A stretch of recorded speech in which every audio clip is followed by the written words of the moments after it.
Hey y'all, Scott here. I think Halo is one of my favorite things ever. I'm a cringe Soylent Zoomer Wojak who first played it as a teenager, and despite my withered gray matter from years of hitting my vape and binging My Name Jeff compilations, when I played Halo for the first time, it worked on me.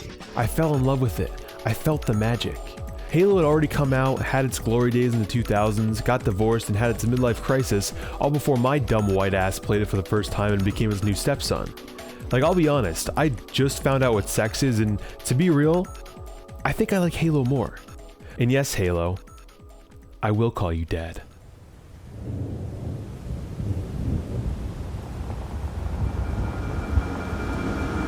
I'm just gonna start staring at motherfuckers. We called for evac, but until you showed up, I thought we were cooked.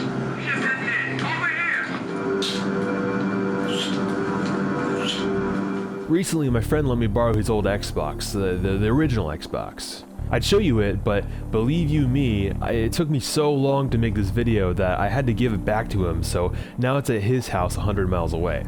Trust me though, the gameplay you're seeing here is authentic, real, 2001 Xbox gamer footage the woke left doesn't want you to see. Brought to you in stunning 480p on a shitty camera with a window reflection in the background. I've always liked Halo, but playing on the original hardware with a big fat CRT in a dark room with no other fucking screens going on in the background was a nigh-on religious experience. It was a pilgrimage. It was like seeing a movie that's older than you come back to theaters and getting the chance to see it on the big screen in its original proper context.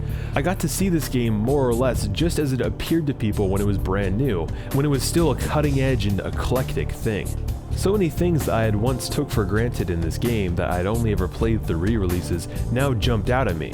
How fucking ambitious this game is, with revolutionary console shooter controls, wide open battlefields, often with dozens of enemies populating them, vehicle and air combat, a decently paced, with exceptions, story, and this gorgeous art style that genuinely took my breath away. There's only so many ways I can put into words how this game makes me feel, so I'm just gonna play a few clips from my playthrough where I was so smitten by what I was seeing and hearing that I just had to stop and soak in the vibes. I think showing these images alongside the greatest song from any video game ever should illustrate this game's beauty way more succinctly than words ever could.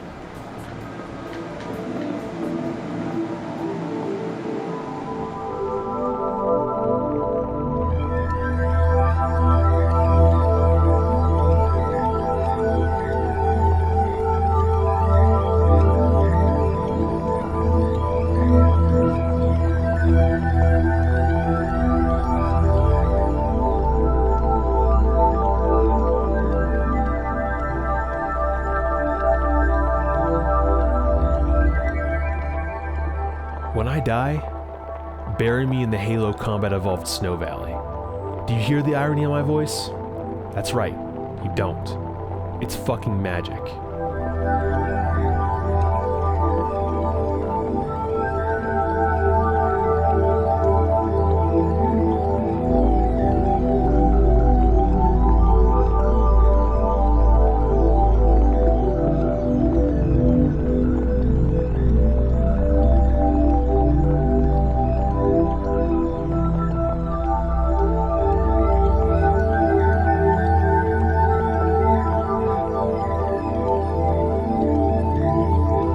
This game just gives off this almost supernatural aura to me. I don't mean that literally, but as I played, I couldn't help but imagine players in 2001 feeling like this game was somehow sent back in time from the future for them to enjoy. I think a big part of that feeling came from seeing this loading screen, which I've never seen before because it hasn't been in any later versions of the game that I've played. Check this shit out.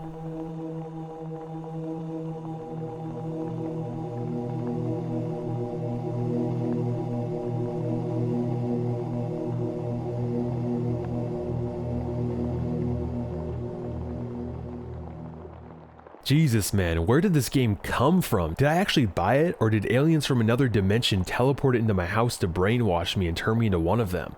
Wait, I think it's working? The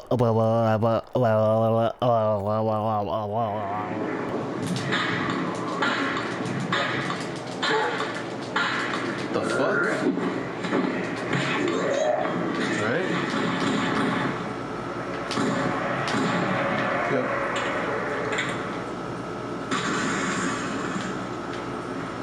Sorry. It had never occurred to me before this playthrough how fascinating Master Chief comes off in this first game. They never really explain who or what he is. He's a complete mystery to us. Since he's always covered head to toe in armor, we can't really tell if he's a human or a robot or maybe a cyborg or even an alien. He's kept in like a cryopod when everyone else on the spaceship seems to already be awake, which sets him apart as being something else entirely from them. Despite how mysterious he is, we take control of him from a first-person perspective. Our avatar is simultaneously this faceless polymorphic being, but he's also us. Oh shit.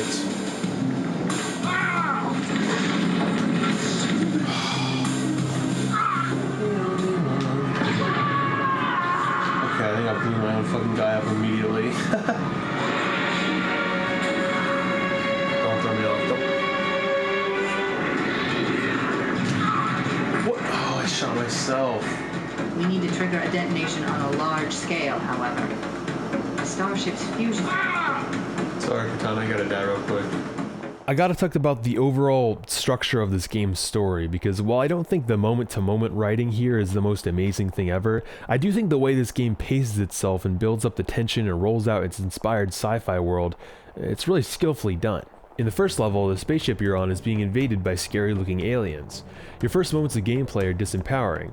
You don't have a weapon, so all you can do is run and hide. All the while, these aliens are generally positioned far away and kept in shadow, which makes them seem like they're unknowable, unreachable, and all the more intimidating. And they're killing everyone around you and blowing shit up and generally just rocking your ass. Even after you get your weapons, they still feel like an overwhelming threat that endlessly outnumbers you. But then you escape and land on a nearby planetoid and are struck with even more intrigue. You've landed on a ring world, a celestial body the size of a planet that was made artificially. Then you explore around and see that it's peppered with megastructures that look both ancient and high-tech. Its creators are nowhere to be seen.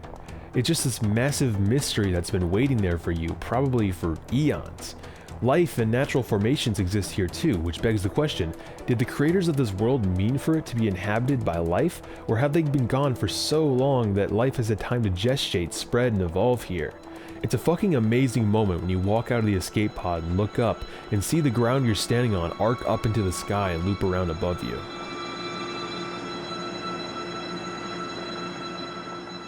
As you get your bearings on this new ring world, after you shoot a bunch of aliens and even invade one of their battleships, you start to feel like they ain't such hot shit after all, like you and your army have a chance to survive here. Then you get to the swamp level and the rug is yanked out from under you.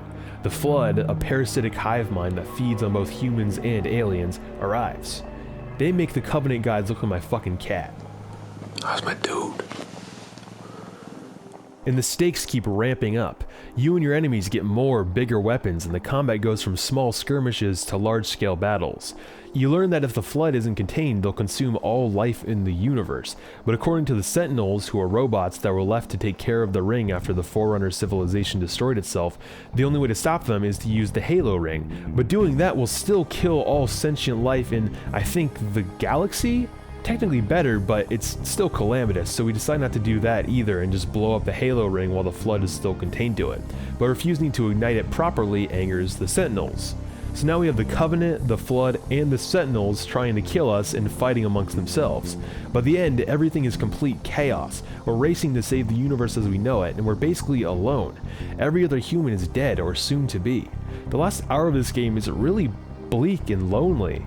You just barely escape after the tense Warthog run, which is still such an amazing set piece, and watch the Halo ring explode around you, and you're the last survivor of this entire ordeal.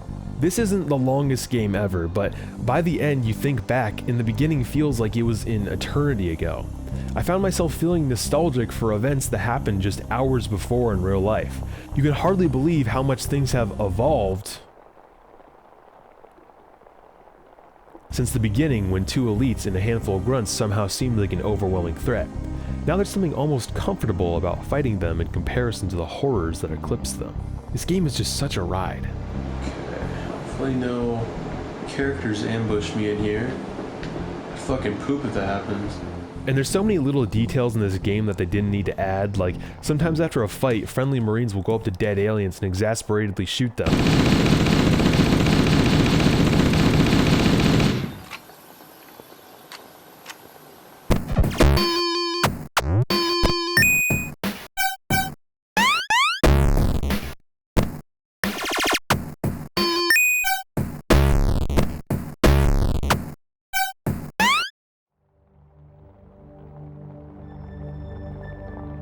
The first time I ever really played Halo was in high school when one day a classmate brought the PC version of Halo 1 on a flash drive and just started sharing it around with people. This was before the MCC came out on PC.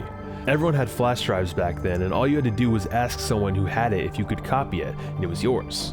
There was no copy protection on the game, so you just shoved your Angry Birds flash drive into your computer and suddenly Halo Combat Evolved was yours. Then you removed the flash drive and shoved it back up its cloaca. Some of my warmest memories from high school were in a computer lab class I had. After we finished our work, we would all just do a LAN party in class, and I guess the teacher just didn't give a shit. I think the final time we ever did it, it was the last day before Christmas break. Most of us were done with our work, so we had an entire class period where we just played Halo in school. It was a super cool way to be introduced to this game and the series that would follow. Of course, after a few months of kids playing Halo in school, the administration banned it and you were given detention if you were caught playing it. But it was fun while it lasted. We get a bunch of No, that was it. It's over. That was the kill. Killing. He's on a spree. Alright, let's watch SpongeBob. Anyways, I forget who it was who brought their copy of Halo to school that fateful day, but whoever you are, send me an email. You're going in my will.